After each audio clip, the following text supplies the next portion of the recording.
Order, order. Welcome to this Defence Select Committee hearing on Tuesday the 15th of January 2021. This is a hybrid session, and the aim of this session is to seek an update on mental health treatment for veterans and members of the armed forces, and to examine whether the Ministry of Defence and other government departments have improved their performance since the publication of the committee's reports on mental health and on the armed forces. We'll also be looking at the impact of the pandemic on veterans and members of the armed forces in relation to mental health. Our time this afternoon is split into two panels. The first will look at specific aspects of mental health, and then the second panel will focus on the wider provision that is provided to our armed forces and veterans. In panel one, I'm very pleased to welcome Mandy Bostwick, who's a specialist trauma psychotherapist, and Dr. Gary Green, who's a professor at the Department of Psychology at the University of York.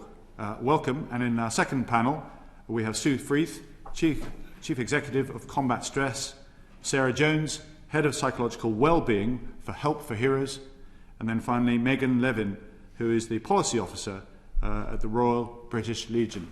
You're all welcome. Thank you for your time this afternoon. We're going to go straight to Stuart Anderson. Please, if you can start us off. Thank you, Chair.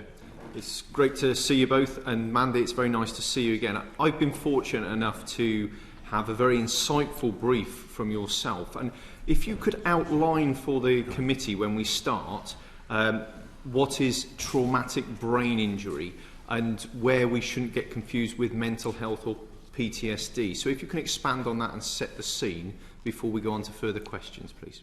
Yes, of course. Well, the two are very different. TBI and PTSD are very different.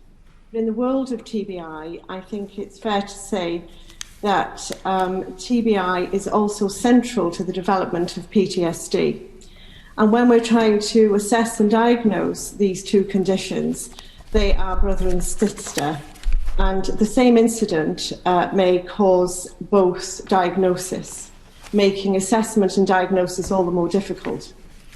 So that they have the same etiology in terms of what we're being presented with face to face. And they also share some of the several of the non-specific symptoms. So the symptoms of both overlap. But in terms of the condition, they are very, very different indeed. Complex PTSD is actually a permanent brain injury. It is a permanent change in brain chemistry, leading to the complete dysregulation of every possible system. And when it's classed really as a mental health disorder at the moment, we need to actually be looking at this because the way that we're approaching this needs to change. And the assessment of that in itself needs to change. In terms of MTBI, TBI, kinetic blast injury, these were found to be the signature wounds of Iraq and Afghanistan.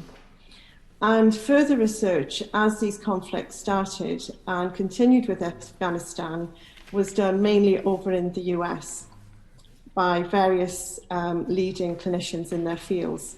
And this is in the field of neurology. This is not in the field of psychiatry, as we are seeing here in the UK, which is muddying the problem and stopping any advancement of services for our military and ex-armed service personnel. So kinetic blast is the shock waves of a blast which is coming through your body, through your brain, vibrating your brain and separating systems in your brain, causing cavities where we can see microhemorrhaging, microscarring in the brain. Traumatic brain injury is a knock to the head where we see a specific area that's been damaged as a result of flying projectile, which can cause hemorrhage and again further scarring of the brain, separating of the white and the grey matter. It has very difficult actually to look at these injuries, and Professor Green, who is on with me today, will clearly be able to describe in better detail the difficulties we have of looking at these with a scan. The problem we have had here, and which we continue to have in the UK, is, as I've said, this area of the work has been dominated by psychiatry, and the research I have in front of me right now, looking at it, was headed up by psychiatrists. Indeed, it was very concerning indeed to listen last year before, when the issues were taken forward with Defence Medical Services, that the person currently setting up that service on TBI in Defence Medical Rehabilitation Centre in Stanford was actually a consultant rheumatologist, not a neurologist. Mandy, could I just come in there? If we will expand as we go through the questions. I'm just looking on the clarity, which you've done so very well around traumatic brain injury, TBI. So you've talked about blast and projectile. Let's say, for example, a soldier serving on overseas operations is involved in a car crash. Would that also count as a TBI? Yes, okay. Yeah. So we see that lots of people during Iraq and Afghanistan in vehicles were jolted through these blasts, or indeed had car accidents, and that, of course, is included. Yeah. Thank you very much, Professor. Is there anything you'd like to add to that? No, I just go along with that. I mean, head injuries in general are to do with changes in function in the brain. That's what we'll be hearing a lot about later.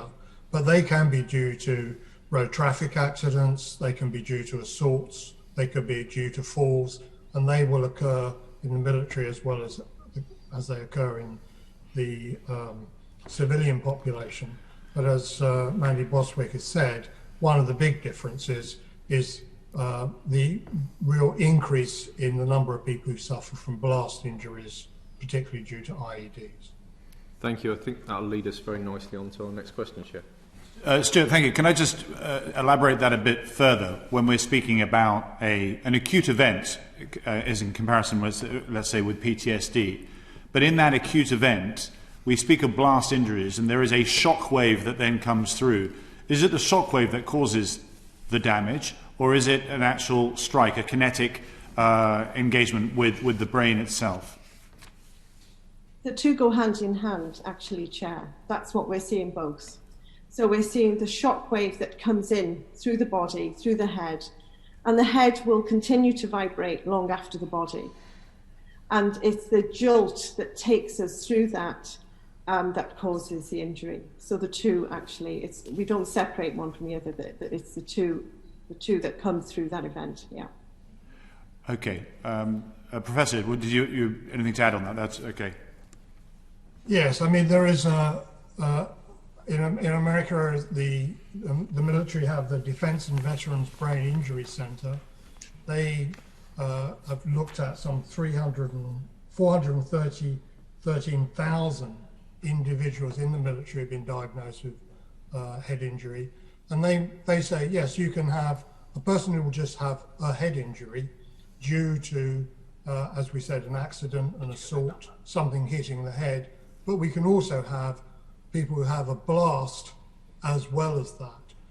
So the blast can give rise to the head injury. It can also affect other parts of the body, and the results are that you can either have just a head injury, you can have post-traumatic stress disorder from being exposed to that traumatic event, or, as Mandy Bostwick has said, you can have both. Okay, that's very helpful. You just mentioned a figure there. Can you just repeat that, and over what period of time? That was from 2000 to 2019. The Defense and Veterans Brain Injury Center recognized in America there are 413,000 military personnel were diagnosed with a traumatic brain injury. In the United States, not here in the UK. Sorry, just need to clarify. That was rather a large number. Let's explore how this is affecting people over here. Sarah, over to you. Thank you, Chair. Mandy, Professor. Professor, you've just mentioned some statistics for America. Do we have any figures here of how many veteran soldiers are affected by this? Yes. We don't have as many figures, but there are, for example, the King Center for Military Health and the Academic Center for Defense Mental Health. They reported on what the incidence and the prevalence was in the UK military. And they say that new incidents are about 3.2% of the military. And the number who have the effects of a head injury are something like 9.5%. However, there's an extremely important thing they said in their document, that they are the people who were not evacuated from the scene of the incident. So for people who have a moderate or severe head injury or taken away from where the incident occurred and they're CASEVAC back, they didn't have access to them. So those figures do not include moderate and severe head injuries. They include the more mild head injuries, which are much more common. Mandy, mild traumatic brain injury. I take it many of those don't go diagnosed. Would you expect those figures to be much higher than the 3.2%? Yes, I would actually. And the piece of research that Professor Green has just alluded to there, when we look at the groups that we used within this piece of research, and the piece of research we're alluding to is 2012 Rona, which was quoted in the last Select Committee debate. The actual sample groups that they have used in this research were not relevant, were not TBI cases. So they were people with alcohol or drug misuse, and they were just random samples that were taken. So those figures, I believe, are actually skewed, and that is not a correct representation, as Professor Green has said as well, because they do not include people equally that were CASEVAC from the scene, that would have equally have had not just severe or moderate, but would have had a mild traumatic brain injury as well. So these figures are totally unreliable. So it's quite complicated because you've got patients, veterans with with a lot of diagnoses really that you've got to disentangle. But can you give me just an idea, with someone with mild TBI, what would their symptoms be compared to TBI, PTSD? It's the mild bit I'm trying to explore. So they would have sensitivity to light, they would have problems concentrating, they would have sleep disturbance, they would have anger management issues, they would have difficulty finding their words in sentences. Lots of the cases I have seen cannot even remember the process of making a cup of tea or even a sandwich. So they are the ones that struggle massively daily to be able to function on any level. Equally, we know that PTSD comes partly as this diagnosis, given the incidents that they were involved with that caused the PTSD. So those overlapping symptoms, one will trigger the other. So they live in this absolutely abyss of hell with these symptoms daily, with real problems trying to function.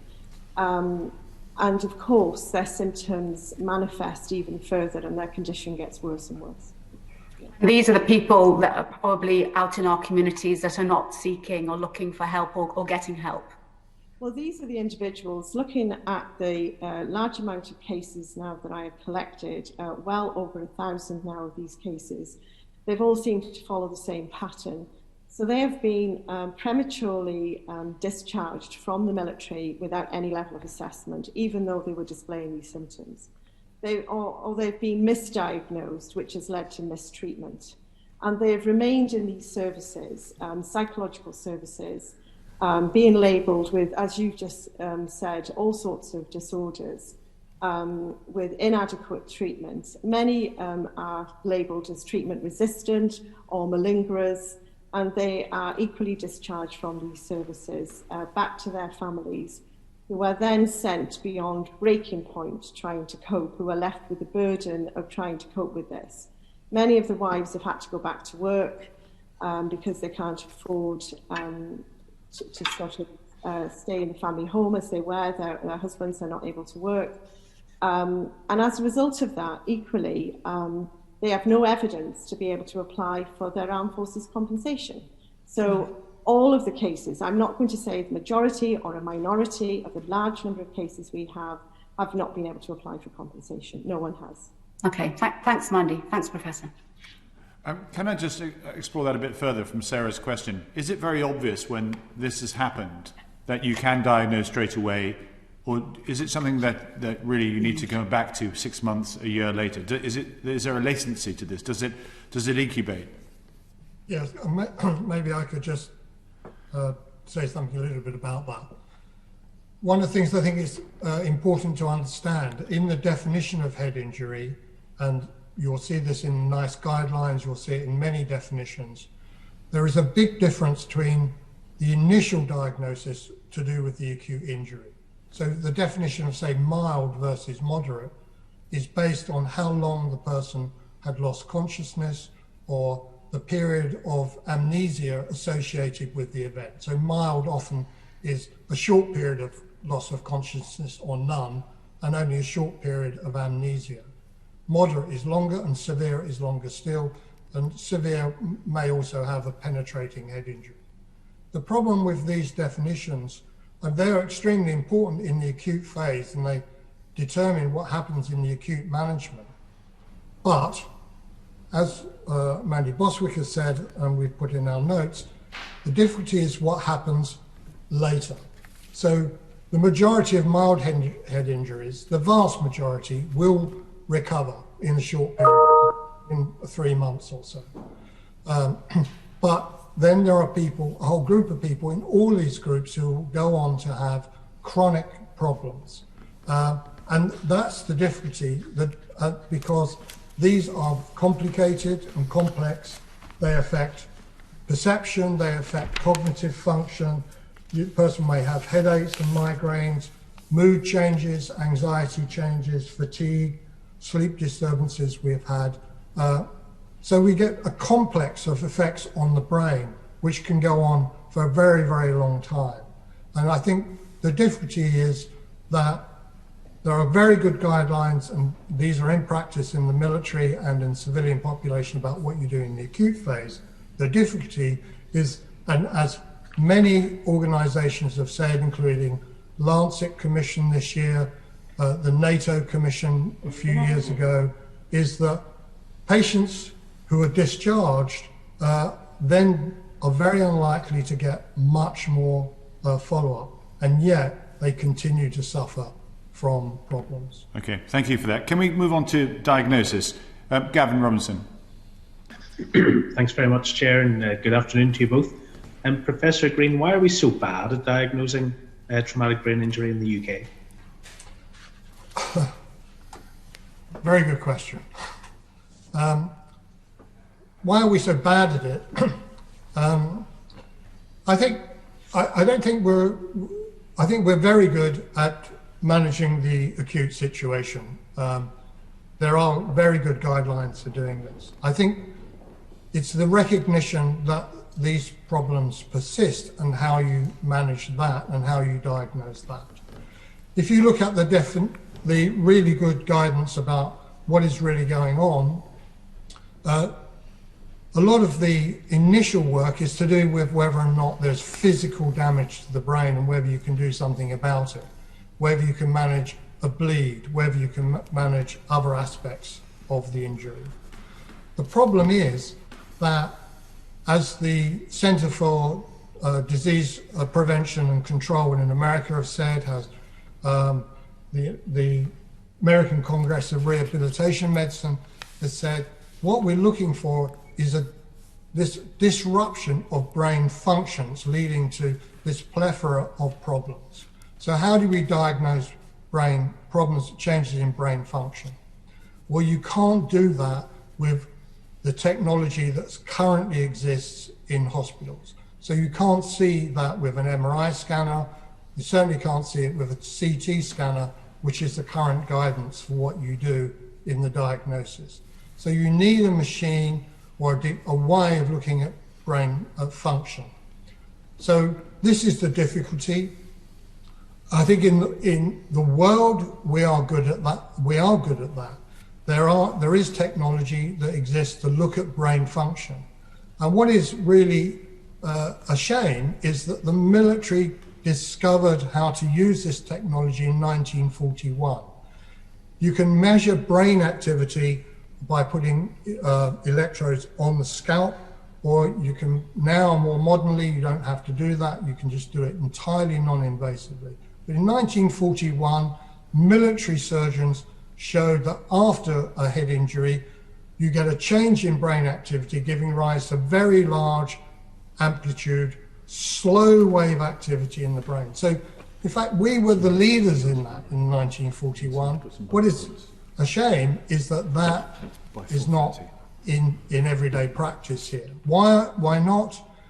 The technology for doing that has not passed regulatory approval for clinical use in this country yet, and yet it is used around the world for looking at brain function in terms of epilepsy. It's recognized by the FDA, it's recognized by the American Colleges of Physicians. It's used throughout Europe. Thousands and thousands of cases of epilepsy are diagnosed using these machines that can look at brain function non-invasively. So, yes, we have the technology in this country. There are 10 centers that have this technology. 2 of them actually do assessments on epilepsy, but not yet for head injury. I've been associated with one of those centers for a long time, and we have been providing technical reports on that for some time. You've mentioned, Professor Green, the United States and indeed other European nations. Who is it internationally that are dealing with the diagnosis of traumatic brain injury better than us? Who is it, which country is it that we should be looking to replicate and emulate the sort of service of diagnostics that they have? I think in this context, one should look at the American, because the Department of Veterans Affairs have established specific departments for head injury, brain injury. They've funded research, which is led not now just to further and further research, but is actually being used in practice with veterans for the assessment. It's now being used for the objective assessments of therapies.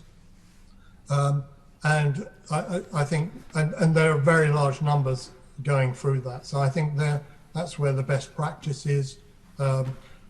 Last year, Mandy Bostwick was amongst others who organized a summit between the medical defense, the defense medical services, American clinicians, American members of the defense and the Veterans Affairs Association. They all got together to bring this expertise together. They published a report, and of course, what they called for is the uptake of objective measures of diagnosis, which would help everybody. And of course, NICE themselves have said, what we need is a method that could potentially minimize or avoid the complications by early detection. So the opportunities are there, the willingness to do this is there, just not the resources yet. Thank you, Professor. Mandy, that's a good segue to you then. You obviously were instrumental in this report. How much progress has there been and what stumbling blocks do you see at this time? Quite concerning, actually. There's been absolutely no progress.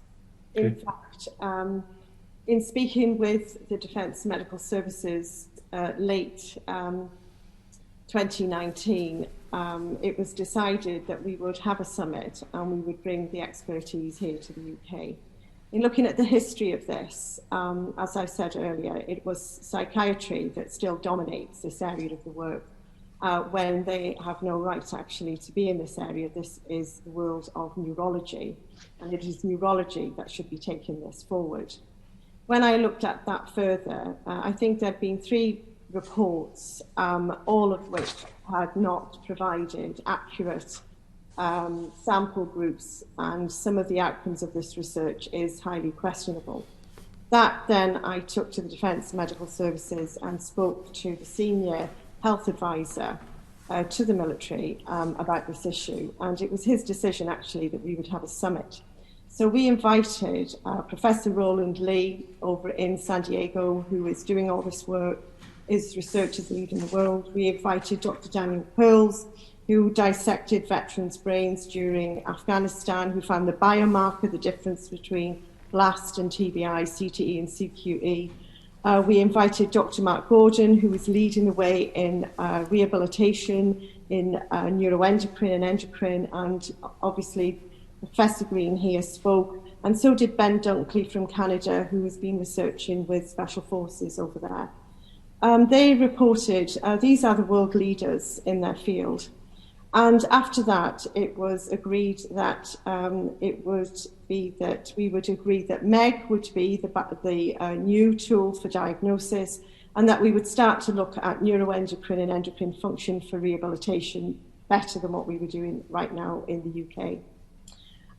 It was quite concerning what happened after that summit. I did raise a formal complaint against Imperial.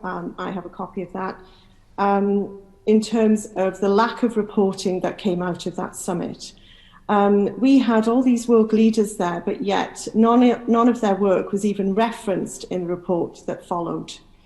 I also raised concerns with the British Medical Journal and provided evidence to them in terms of what was left out of this report. All communication with Imperial became more difficult, as did with Defence Medical Services. And as a result, that report today sits on a shelf.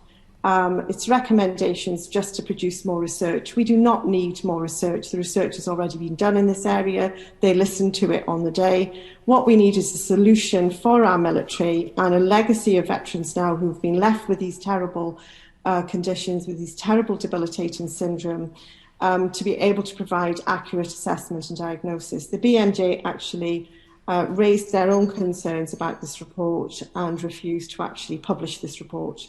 So it was quite concerning that it ended up like this, but it has. So where does that leave us now? Well, that leaves us now still sitting here today, and hence we're in this debate. We've brought it back to Defence Select Committee to look at all the evidence we have in terms of this, and to take this to government to provide a funded pathway for scanning, which Professor Green has set up with his colleagues, so that we can actually start assessing and accurately diagnosing. And I just want to add there quickly, if I can, that in the last Defence Select Committee that we had, Dr. Julian Lewis raised this issue on the 18th of December 2018, and it was noted then at that report, following that debate, that we should not misdiagnose, that we should aim to be accurately diagnosing people with traumatic brain injury. So it's been a bit of a turbulent time, very disappointing. I think we can still move forward, and hopefully we can. Yeah. Well, yes, no, thank you. And I think you've encapsulated the importance of this session, and of course all the drive and determination that you and Professor Green and others are bringing to this area. So I certainly thank you for that, and I'm sure my colleagues would likewise. You have partially outlined, I guess, the difficulties in misdiagnosis. You've also fairly categorized the distinction between a neurological and a psychological problem. Once diagnosed, if you can receive a diagnosis of TBI, is the treatment itself thereafter difficult? Not really, no. Once we have an accurate diagnosis, then we're not dancing in the dark any longer, and we're able to look at a wider eclectic treatment regime and to be able to apply the right treatments at the right time for this individual, and of course be able to monitor them. But what is equally important here as well is support for their families and their ability to be able to apply for compensation. A lot of these families now have been left in poverty. So the treatments are there, and the treatments again are advancing in the US. Because there's been no development and advancement in this country, in the UK, since Iraq and Afghanistan, since these conflicts, treatment now equally does not exist here in the UK, and the gap to bridge that treatment now is so wide that we would need a specific facility, a treatment centre to be able to take the individual and to be able to support them in the level of treatments that they would need, and medication and long-term monitoring and support for their families. Yeah. And so just in reverse then, perhaps Mandy and secondly, Professor Green, if I could ask you just in a bite-sized way, outline the consequence of misdiagnosis. You'd say it's continual, enduring medical difficulty, potential family breakdown, lack of intervention for what you say is entirely treatable, and no financial support as a consequence? Yeah, absolutely. What we've seen is really driving these individuals to suicide. I've had, over the last several years since I've been looking at this now, seen men who have taken their own lives as a result of this, of being left in a washing machine system, revolving door system, of misdiagnosis, mismedication, which has impeded their condition and has made them worse. Complete breakups of families. We have a large percentage of these families, men now, who've left the family home, who are homeless, who then have to try and get access to their children through the courts. We have men at home looking after their children. These men there are safeguarding issues in relation to this. Their wives having to return back to work to try and bring some money in to keep the family home going. These are serious crisis situations that we have right now in the UK, and they have been impeding and they continue. And equally, at the start of the Iraq War, veterans in the criminal justice system, so the number of veterans in the prison service was 3% at the start of the Iraq War. They are now reaching 13 to 14%. They are the largest sub-cohort group in the criminal justice system. And we know that a number of those will definitely have brain injuries as a result of their service. And what is very, very sad here is that these were the men who were on the front line in direct combat, the bravest of our men and women who have been left with absolutely nothing.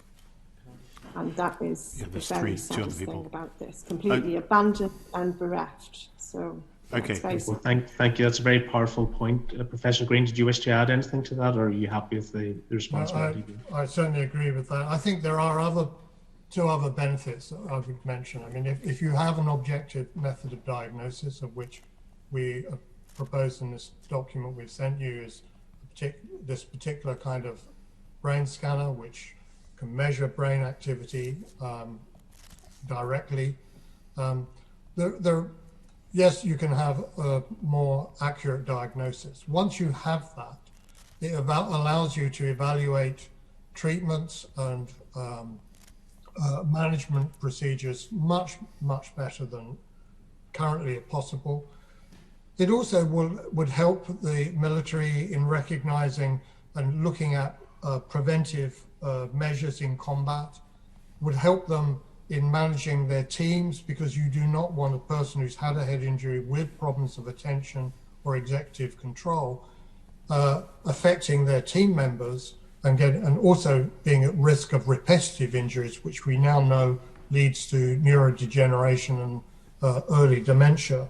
And last of all, and I think this is important, is that NICE, this just in 2020, made it very clear in one of their documents about the urgent need for objective diagnosis for the civilian population. So here is another example where taking things forward in the military will have major consequences, or could have major consequences, for the 1.4 million people a year who visit an emergency room with a head injury, of which over 200,000 get admitted. That's one person being admitted every 3 minutes for a head injury, who has to be diagnosed through self-reporting of what that's happened and a CT scan, which may or may not show anything in the majority of cases. Okay, Professor, thank you for that. We've got three Gavin, is that okay? You completed on your side? Yes, thank you, Chair. Thank you, Gavin. Three supplementary questions that this very pertinent area has prompted. Martin Doherty-Hughes, then Kevin Jones, and then here Marc Francois. Martin, over to you. Thank you, Chair. I'll try and be objective, given the fact my brother served in Iraq, and I know that he has often talked about some of the challenges that his colleagues have faced. He is still in the forces. Professor Green, you did mention NICE, and it would be remiss of me as a Scottish constituency MP to ask about SIGN, the Scottish Intercollegiate Guidelines Network, and their involvement, but specifically the traumatic brain injury in adults standards for NHS Scotland, and where they sit in terms of this debate. And I don't know, Mandy, if you maybe want to come in on that as well. I'll just say a little bit about that. There are similar guidelines. They're remarkably similar to the ones of England and Wales. I'd also point out that Glasgow and people in Lanarkshire have been leaders in working out what are the protocols for the acute management and long-term management of head injury. And there's a particular team in Lanarkshire who have been working on the assessment of different management procedures. For example, cognitive behavior therapies and cognitive communication therapies. So yes, it is remiss of me not to say that these facilities and these issues are not well recognised in Scotland. They are. Scotland also does have one of these brain scanners in Glasgow that can measure magnetic fields, and Scotland in particular has a consortium of imaging centres who work together to translate what goes on in Scottish universities into clinical practice. I know about that because I was an advisor to them for some years. Mandy, do you have anything to add at all? Yeah, I would say that, you know, the guidelines are there and they are very clear and they are updated, and what we don't have is the action that follows them. That's what we don't have. And that we are stuck in this perpetual cycle of very poor research in this area being led by psychiatry, and therefore no advancement really. And I think that's why, although the guidelines are there, there's very little action that comes behind them because of that. Thank you both. Thank you. Kevin Jones. Thanks, Chair. Mandy, you mentioned earlier on the issue around the Armed Forces Compensation Scheme. In terms of individuals that you've dealt with, have they actually applied to it, or what's the response? Yes. And has there been any any litigation taken against the MOD in this area? And are you aware of what the comparison is, for example, in the United States in terms of the compensation that individuals receive there? Yeah. Okay, so let's take the first part of that question. We have scanned 3 individuals on the scanners that we need, on MEG and 3T fMRI. And out of those 3 that we scanned, all 3 had a brain injury. There was one particular case that was 8 standard deviations away from the normal. So this gentleman was, for example, showing mini seizures, blackouts, headaches, anger management issues, and a full report with all the evidence of his scans, and a full neurological report was given to the Armed Forces Compensation Scheme, along with a claim for complex PTSD. To my knowledge, I am aware that the Armed Forces Compensation Scheme refused to consider his neurological claim. He did need further assessment, and they said that they would wait for that further assessment, so we needed to scan him again. But in the meantime, in between him being scanned, he was contacted, which is quite worrying actually, and we have the evidence to this case, by the head of the Armed Forces Compensation Scheme, where he was invited in to speak with them, and I believe they did a direct deal with him that they give him a higher compensation award for his PTSD, for his complex PTSD, as long as he never returned and applied for a neurological disorder. And I have that file, and I have the evidence to that file and the individuals who were involved in that meeting. So I have that. So that indeed is extremely concerning, that the Armed Forces Compensation Scheme blocked an award for a neurological claim, and not only blocked it, but then did a deal to advance a claim for complex PTSD on the basis that he would never return. So that is extremely worrying indeed. To date, as a result of no assessment and diagnosis pathway, although I'm saying that, we do have, as we sit here right now, Professor Green has set up the assessment and diagnosis pathway, but previous to this, there is no litigations at the moment against the MOD. No. And over in the US, there have been a number of cases, but their system seems to be a lot clearer than ours in the fact that they do have this level of assessment and diagnosis, Those world leaders did come and present it this time last year, actually. So therefore, their claims are much smoothly, their admin is a lot better in processing these claims than what we have. We will, of course, be looking into that client who was treated in that way, and the individuals involved in doing the deal that they did. So, yeah, it's extremely concerning. I mean, the problem that individuals are going to have if the overseas bill goes through is that he will be then debarred if it's after 6 years in terms of automatically being struck out. I mean, are you concerned that the provisions in that bill will actually limit some of these individuals, even if we are able to take claims forward? No, not at all. We've looked at that with our legal representatives and barristers to look at this, because this is a serious issue and one quite rightfully that needed to be brought up here. If there has never been an assessment and diagnosis pathway for these individuals, and their cases clearly show that they were prematurely discharged, although they were reporting treatment, or that they've been misdiagnosed and mistreated, then that equally can be challenged in court. Well, it can, but under the overseas bill, it will mean that the MOD will go on to the defence that these individuals are out of time because of the 6-year limit. Do you think that might be used as an excuse to actually debar some of these people? No doubt it will. No doubt it will be used, won't it? As it's being used for those with a psychological injury. Yeah. For those cases right now, I've got clients who are still waiting some 8-9 years down the line for their compensation. They've had to jump through massive hoops here. They've had no financial assistance to be able to do it. They've had to go and get independent psychiatric and psychological reports, only then to be told that they've been out of time, and the same thing has happened to them.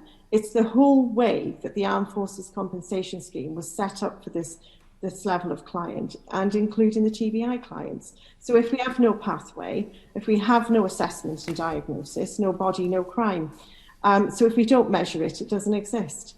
And therefore, for those individuals that need this level of compensation and are owed this level of compensation, how could they have ever possibly have claimed for it if the pathway never existed in the first place? And the evidence for that is the same in every case we have. Thanks very much, mate. Thanks, Kevin. Marc-François. Just quickly, I'm a complete medical layman, but my partner is a neuroradiographer in the NHS, so I know a little bit about scanners.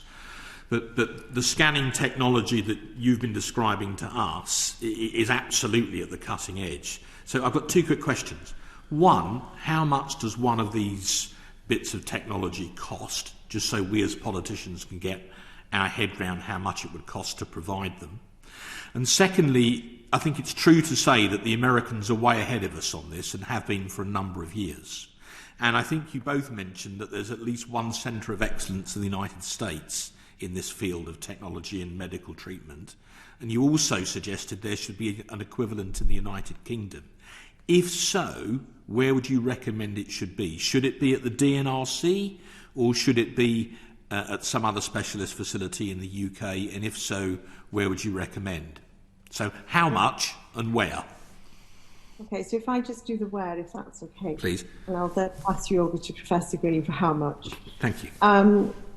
In discussions that we had with Defence Medical Services at the start of this journey, at the late 2019, it was agreed that the services should sit with Defence Medical Rehabilitation Centre at Stanford. That's what it was built for. Mm-hmm. And it's not too far from the scanners. So it's less distress on the individual that has to travel for the scanners and come back for the treatment. Equally, it is a place which now I believe is open to veterans, not just serving military. Mm-hmm. So therefore, it would be able to support and look after the legacy of cases we have now who've been left like this, who desperately need this level of treatment and this level of assessment. So in discussion with the DMS, it was discussed, and we did get to the point where we agreed that yes, it should be in the Defence Medical Rehabilitation Centre at Stanford. And I'll hand you over now to Professor Green to talk about the cost. Thank you. Okay, the technology costs about the same as a state-of-the-art MRI machine. So it's about £1.5 million, nearly $2 million. That's the current state-of-the-art. There are new technologies coming which make it cheaper, but they're not really. There's a system in University College London and Nottingham University which in the end should be a cheaper facility. But at the moment, the clinical facilities for doing this exist in, for example, Birmingham, close to the centre which is dealing with military head injuries. We are using that facility now and providing scans on individuals, not just the military, and then reports on them. The cost of the reporting is roughly equivalent to the assessments of neuropsychiatry and neuropsychology that exist at the moment. So, Professor, very quickly, because I know we must move on, if my partner were here, she'd remind me that it's not just the equipment, it's the specialist staff to operate it as well. But from what you're saying, for between £1 to £1.5 million, and as technology advances, hopefully cost falls a bit, we could even theoretically put one of those machines in the DNRC, providing that we had sufficiently highly skilled people to operate it, yes? Yes, and I ran a centre for many years, established a centre where we trained people in running these machines. We train them actually in a matter of weeks to run these machines. The analysis nowadays of the data that comes off them is automated, so it does not require specialists to be able to look at this in quite the same way. So it's very similar to many of the ways which modern technology is now looking at brain scanning in general. If you won the lottery and you got 1.5 million, where would you put it? I would put it near where the military defence services are, yes. Thank you, sir. Chair. Very helpful, Mark. Thank you very much indeed. Richard, were there any final questions from your side? Richard Drake. Yes, hello. Good afternoon to you both. Could the UK's existing services diagnose and treat TBI if they were properly focused? Mandy, can perhaps I come to you first, if I may? Yes, but I think it's important that we define properly focused. There's no reason why they couldn't, no. As Professor Green has just alluded to, that staff can be trained and specialists can be brought in, but that would need to happen, and there would need to be a collaboration. And we have very few clinicians right now in the UK that can operate at this level because services have not advanced.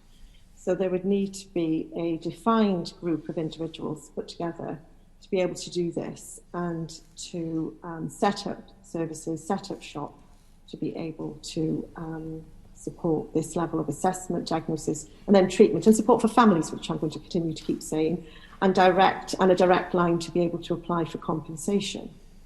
These men will not be working for the rest of their lives, and equally, they will need support from community services. So we can harness some of the services which are already there. But it is a piece of work within itself now, given the gap is so wide, and it will take a specialist group of people to be able to put this together. Yeah. Is this something you think? Sorry, yes, sorry, Professor. I would say, personally, I think, yes, we do have 10 centres in the United Kingdom that have these scanners. These are all research centres. Although 2 of them have been providing technical reports for clinical services, if the number of people who have head injury in the military in the past, the backlog of cases, as well as the new cases, and the civilians would have access to this, none of those centres would be able to cope in terms of the numbers. Would this be something that should be included or thought of perhaps to be included in the military covenant, do you think? Well, the military covenant does cover areas, and yes, it should be included. But then when we come back to the military covenant, I think we need to go we need to look up and out in terms of us now putting this together. I think all these grant-making bodies, all these organisations could all play a part, but it needs to be properly organised.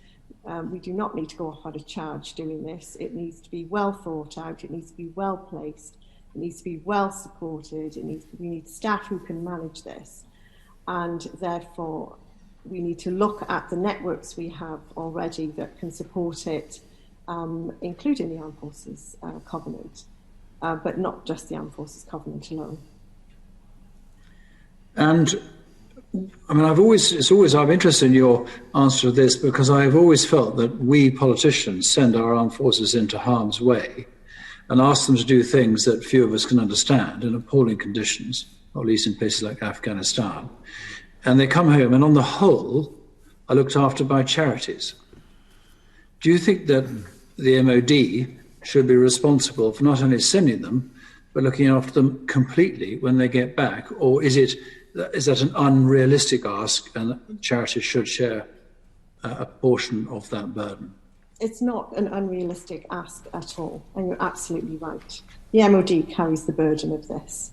I strongly believe that when we look at the NHS, that's already buckling under its own services, that these services need to be held by the MOD, that these are specialist injuries, unique conditions that these men have been in, including operations which are top secret or whatever, and that these men need to be kept within the fold and they need to be looked after.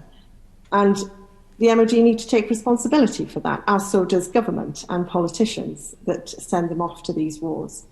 That if you send them there and they come back, then they're equally the responsibility of the people that have sent them there in the first place. Distributing them out to charities and to the NHS is abdicating every level of responsibility. And as we see here now within the TBI area of this work, services have fallen down, and there is absolutely no level of service anywhere in the UK right now for these military personnel or veterans to be able to go to be properly assessed or diagnosed. They are a unique group, whether they have TBI or complex PTSD, or whatever injuries they have. And if we have set up the Defence Medical Rehabilitation Centre to look after those with physical injuries, then equally we need to be setting up within that centre a department that looks after trauma and traumatic brain injured soldiers. Why would we not? Okay. And the fact that we have not, I think, describes the landscape that we're looking at today. High levels of suicide, high levels of veterans in the criminal justice system, high levels of homelessness, high levels of families being split up, pressure on the police, pressure on social services having to deal with this, not to mention the humane cost for the individual that we sent to war in the first place. Okay. No, it's not acceptable and it needs to change. And until we get a complete look at the outcome of these services, so I'd be very interested to know what the TILS outcome is and the CTS outcome is, given that those levels of psychological services, the IAPT model already had an 83% failure rate in this area for the civilian population. I would very much like to know what the outcome of this service is. And the fact that we very much leave charities supporting men at this level of injury is actually not acceptable. We have now today set up a pathway for scanning, thanks to Professor Green and his colleagues, that we can assess and diagnose these men. I currently have a large caseload waiting for this level of assessment. These men right now are having to raise money to get the scans they need.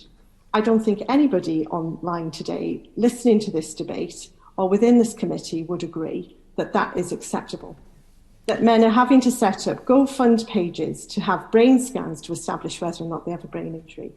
That within itself is just not acceptable. Okay, I want to bring in Richard, is that okay? I just ask one last question, I mean, if I may, Chairman. Mandy, you're talking about more clinicians, more expertise. Can you put a figure on the sort of funding that's required? And would that, do you think, include more military hospitals, which, of course, we used to have? I mean, yes, they can help with the NHS as well, but we used to have military hospitals to quite a large degree. They've all gone now. Yes, would that include is that also needed in addition to extra funding? I think what we need to look at here is to set up camp at Defence Medical Rehabilitation Centre, a department to start looking at traumatic brain injury at the level of assessment and expertise that we need to do. We can harness Professor Green's colleagues and other colleagues that can be brought into this in collaboration with our international partners to be able to set up that department, to begin to get a clear picture of what is needed.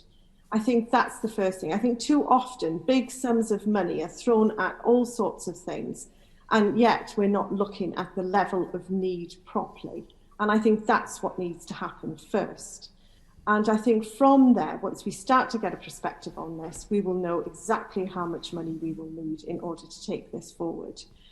When I spoke to Defence Medical Services previously, Senior Health Advisor, he asked me the same question. And I said the same answer, that we would need to look down at this and we would need to look at what we needed. We have a large number of legacy cases here. We have the military who don't have this level of assessment. We need to look at what we've got, look at what resources we have, and then start integrating the expertise through it and develop it from there. And it has to be done in collaboration with the DMS. It has to be in the MOD. And it has to be in collaboration with Defence Medical Rehabilitation Centres. Only through collaboration can we achieve an outcome here. That's what... Mandy, thank you. Chairman, did you want to come in? Sorry, I was... No, it's just that we do need to make progress. Such an important subject is, and I think Martin wanted to come back in. So, Richard, if you're complete on your side... Yep, that's fine. Thank you for that. Martin, over to you. This will be the final question in this panel.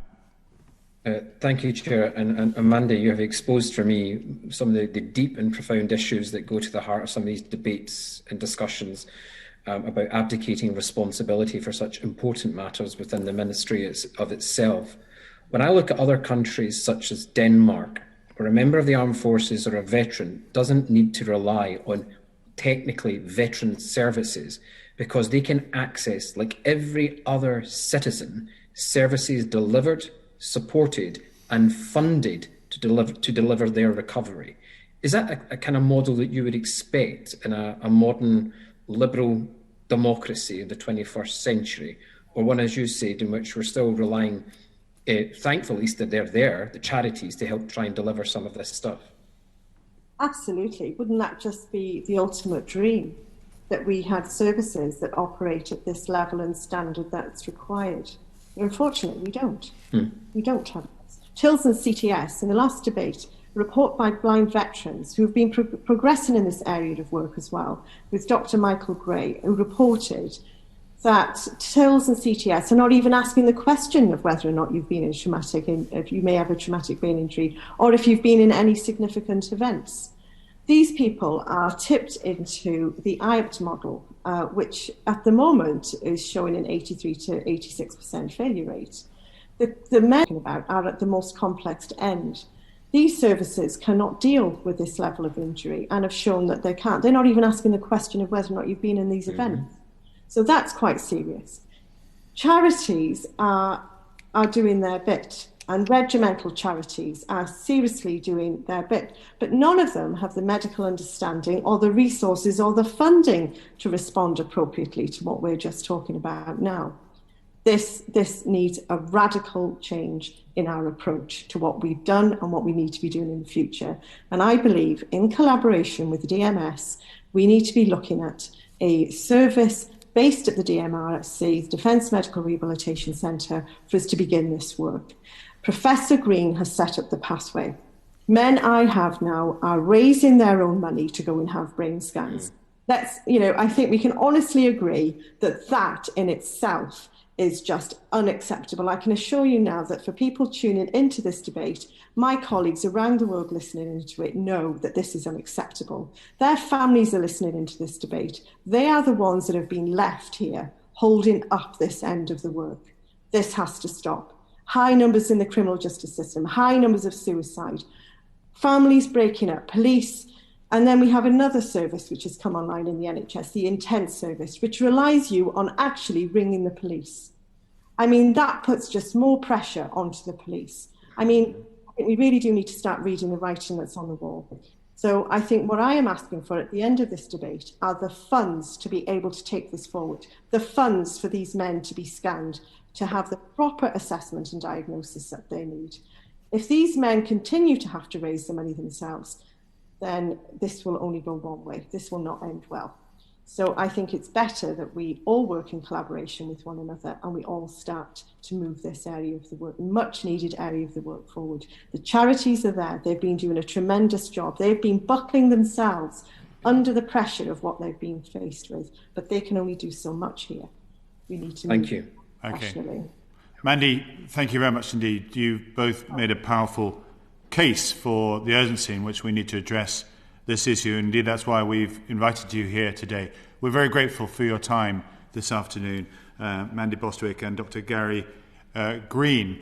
That concludes our first panel. I should say that we are shortly to meet the Veterans Minister and Johnny Mercer and Nadine Dorris, the Public Health Minister, and we'll be putting many of these questions that have been raised today to those. So they have fair warning that is coming round the corner. But thank you very much indeed to our first panellists.